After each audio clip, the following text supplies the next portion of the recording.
Welcome. Yeah. Welcome, Sally Galvin, entrepreneur, Australian representative and ambassador for mental health awareness. I am passionate about creating grounded, resilient, well-adjusted children reach their full potential and fly, and I am here today to speak with Jason Butcher. Now, Jason is currently the Senior Manager of Hockey Western Australia, and he has been, for 20 years, Jason has been teaching elite sports, elite hockey, globally through the Australian Institute of Sport. And we are going to ask his expert opinion on mental resilience and the importance of it in not only adults but children, and not only in elite sports but in all levels of sport. Welcome, Jason. Thanks, Sal. Jason, you heard my intro there. What, in your expert opinion, is how important is mental resilience? Period. It's clearly important. Yeah.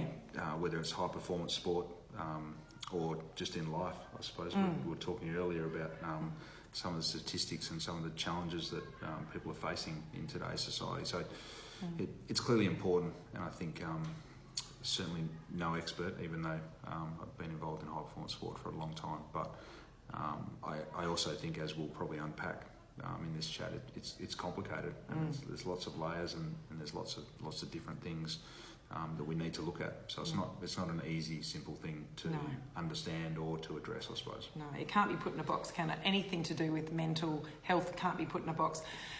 Jason, so an example would be, we were talking earlier as well, a sports person that is good and has got natural ability will get so far, but the ones that hit the elite, hit the top, they have this, or they've trained to have this mental resilience so that when things hurt, they just keep going.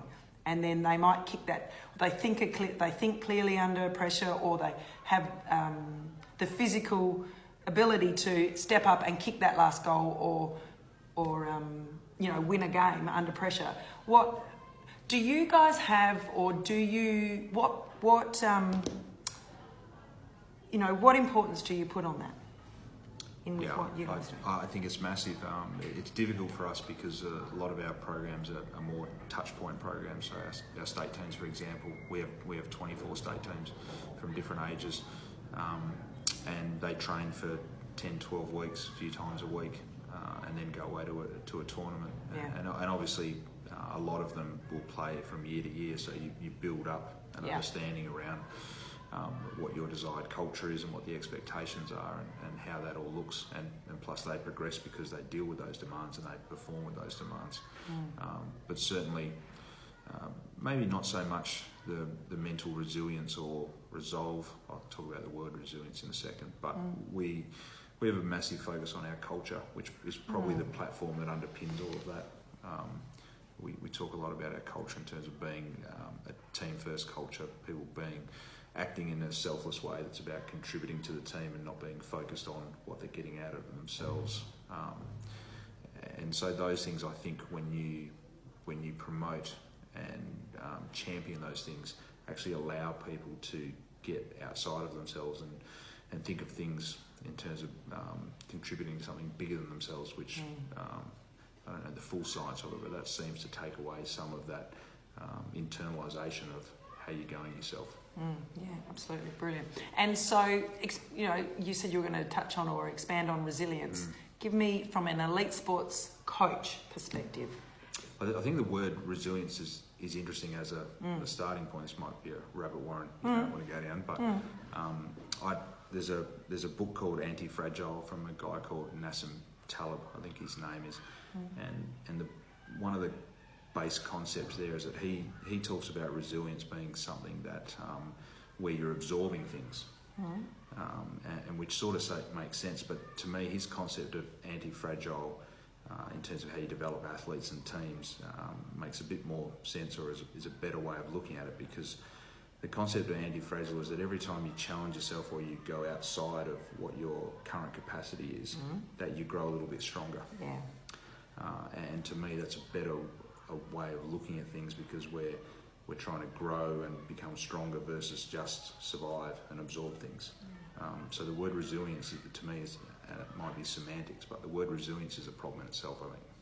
Yeah, got you. So maybe you would think then that somebody that has been exposed to more adversity or higher pressure in the sports circle would maybe, for want of a better word, be more mentally resilient than somebody that has led a sheltered life. Yeah, and we hear stories all the day, all the time now about where kids can't go on the monkey bars at school as a little example. Yeah, It's like, well, and we know so much about the world and what potentially might happen, either as parents or whatever it is, and we try and take all the risk and the negative outcomes out of everything. And essentially we don't do anything anymore, which means that we don't learn how far we can push things or what are appropriate risks to take, and then also how to stand back up when things don't go that well, because we try to take away them not going well anymore. That's right. And then what we find, I think, is that when things really go astray, we don't have any experience or anything in our toolkit to deal with it. I completely agree with you there, Jason. That's excellent. Thank you very much for your time, Jason. I think that what you've got to say is, from your wealth of knowledge, has been really very beneficial. No worries. Thanks. Thank you. Take care. Good job, Jason.